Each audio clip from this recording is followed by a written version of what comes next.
Welcome once again students. हमने पिछले video में लॉज ऑफ मोशन के मोमेंटम तक के बारे में बात की आपसे। अब हम इसके आगे चलते हैं और मोमेंटम से ही मिलता जुलता एक शब्द आता है इम्पल्स। आइए देखिए, अब इम्पल्स हम किसको कहते हैं इसको समझिए।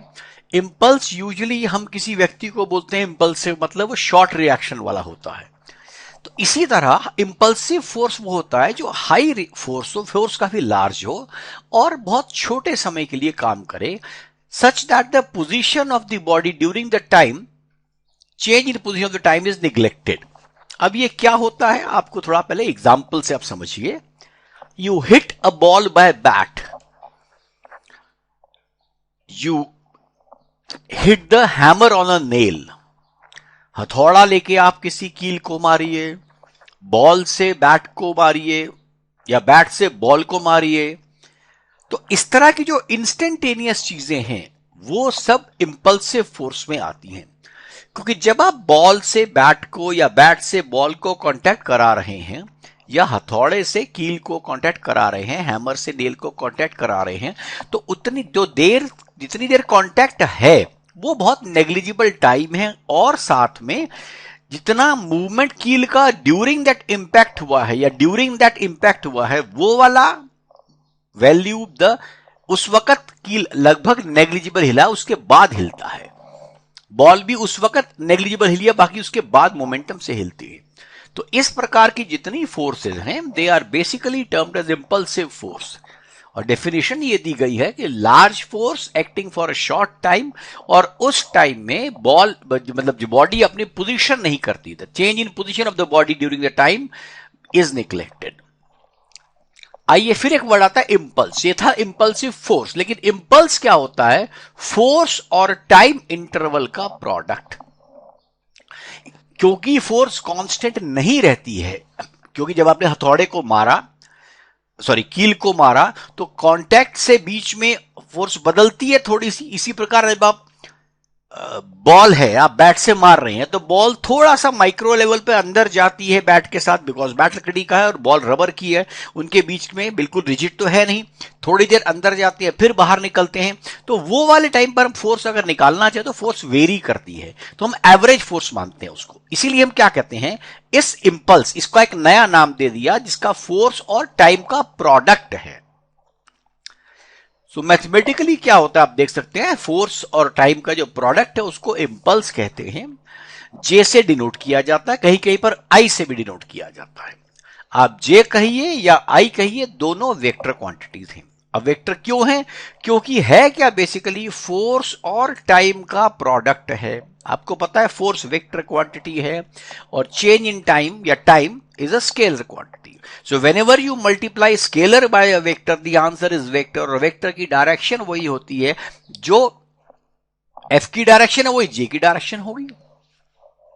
इसकी यूनिट बन जाएगी न्यूटन सेकंड, और इसी तरह इसकी डायमेंशन बन जाएगी mlt-1, क्योंकि फोर्स की होती है mlt-2, आप उसको t से मल्टीप्लाई करेंगे तो mlt-1 इसकी डायमेंशन होगी।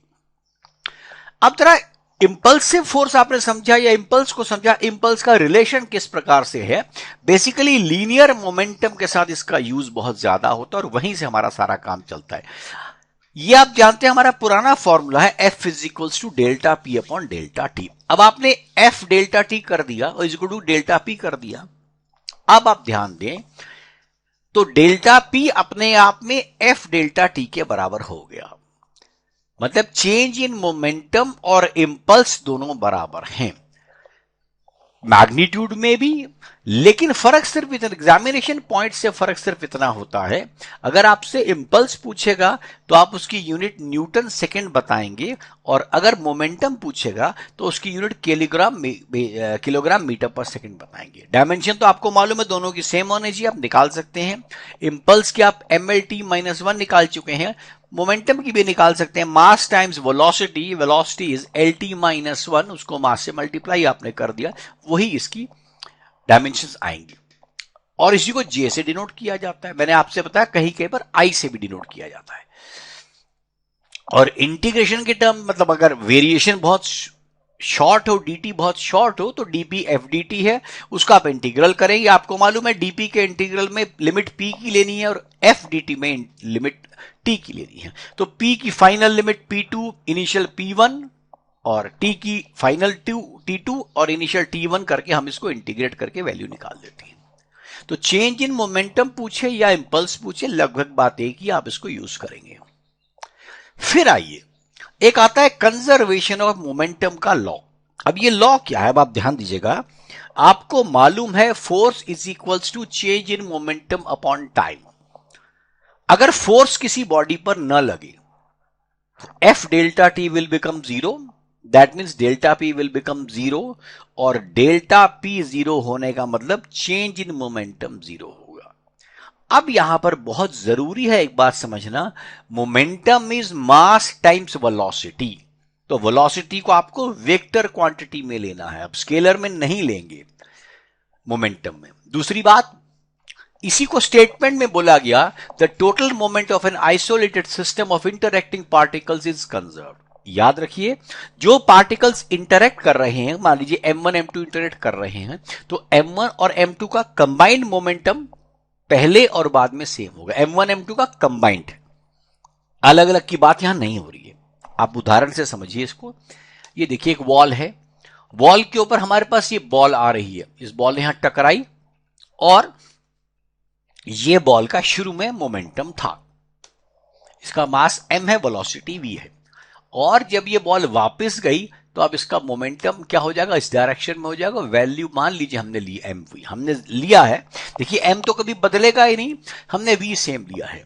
अब अगर एक बॉडी 10 मीटर पर सेकंड से बॉल दीवार को टकराती है और 10 मीटर पर सेकंड से ही वापस आती है, 10 मीटर पर सेकंड से गई, 10 मीटर पर सेकंड से वापस आई, तो किसी से पूछा जाए कि वेलोसिटी में चेंज कितना है, तो बहुत से बच्चे कहते हैं वेलोसिटी में चेंज जीरो है, लेकिन यहां उत्तर उसका जीरो नहीं है। समझिए इस बात को, वेलोसिटी एक वेक्टर क्वांटिटी है, तो डायरेक्शन महत्वपूर्ण है। स्पीड वाइज आप इसमें कह सकते हैं change in speed is zero, but momentum wise या वेलोसिटी वाइज जीरो नहीं है, क्योंकि जाते हुए बॉडी की डायरेक्शन माइनस आई में है और आते हुए उसकी डायरेक्शन प्लस आई में, माने माइनस एक्स एक्सिस और प्लस एक्स एक्सिस में है। तो डायरेक्शन बदलने की वजह से भी वेलोसिटी तो बदलेगी, बिकॉज वेलोसिटी वेक्टर क्वांटिटी है। तो चेंज इन मोमेंटम निकालने के लिए आपको क्या करना है, ध्यान दीजिएगा, P2 माइनस P1, और हमारे पास फाइनल मोमेंट राइट साइड का है, उसको हम mv लिख रहे हैं, और लेफ्ट साइड का माइनस mv होगा डायरेक्शन होने की वजह से, तो final minus initial is going to be 2mv। समझ रहे हैं आप? तो वेलोसिटी की डायरेक्शंस इंपॉर्टेंट रहेंगी जब जब आप मोमेंटम को स्टडी करेंगे।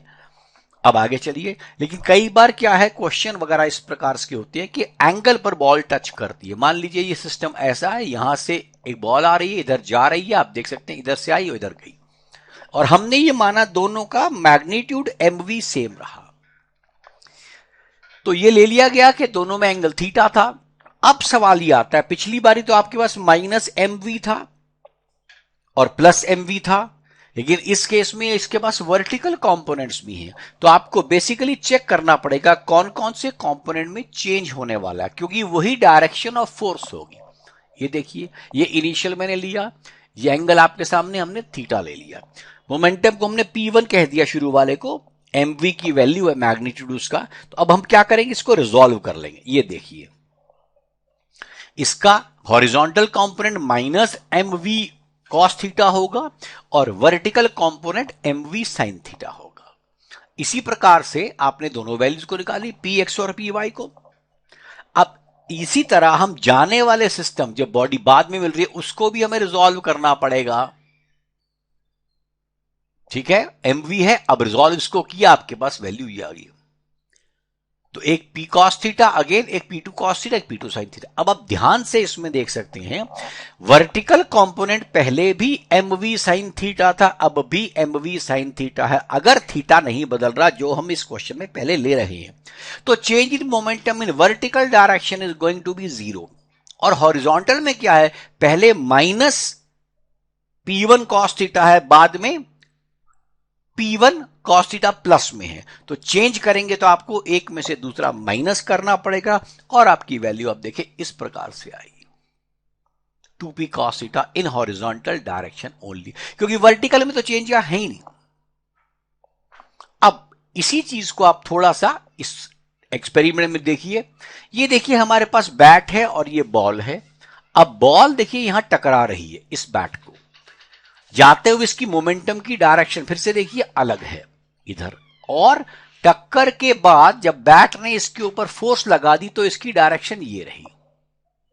तो आपके पास डायरेक्शन आ गई जाने की और आने की। अब इसको मोमेंटम में कैसे ट्रांसफॉर्म करेंगे, अब देखिएगा हमारे पास ये इनिशियल मोमेंटम है इस डायरेक्शन में, इसलिए वेक्टर बनाया है आपके सामने, और ये जाने वाला है। तो एक P1 है एक P2। आपको मालूम है आपको बेसिकली P1 माइनस P2 करना, सॉरी P2 माइनस P1 करना है, माने बाद वाले में से इनिशियल को माइनस करना है। और आप अच्छी तरह जानते हैं किसी वेक्टर को माइनस करने का मतलब ये होता है, अगर हम एरो डायग्राम पे चल रहे हैं तो उस वेक्टर की डायरेक्शन बदलिए और जोड़ दीजिए। अब ये डायरेक्शन हमारे पास किसकी है, P1 की। हमने इसको उल्टा कर दिया, एरो नीचे ले आए और यहां जोड़ दिया, ये देखिए। तो इसके बाद हमारे पास जो बच गया vector that is P1 minus P2, that is going to be the change in momentum जो आपके सामने रेड वेक्टर में आया है। अब ध्यान दीजिए मैथमेटिकली हमने वहां लिखा P1, यहां करा P2, तो माइनस P1 की वजह से हमारे पास ये वैल्यू P2 माइनस P1 की वैल्यू आपके पास ये आ गई है।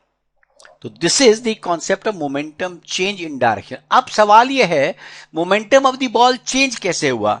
आप पहले मैंने आपको बताया कि आपको वेलोसिटी लेनी है, स्पीड नहीं लेनी है। अगर हम स्पीड लेते तो चेंज है ही नहीं, लेकिन मैग्नीट्यूड भले ही ना बदला जाए वेलोसिटी का, लेकिन डायरेक्शन तो बदली है, और वेलोसिटी को आप बोलते हैं वेक्टर क्वांटिटी, तो इस वजह से आपको चेंज इन मोमेंटम उसी डायरेक्शन में लेना है। तो फोर्स किस डायरेक्शन में लग रही है, जहां पर आपका रेड एरो लग रहा है। The force is directed along P।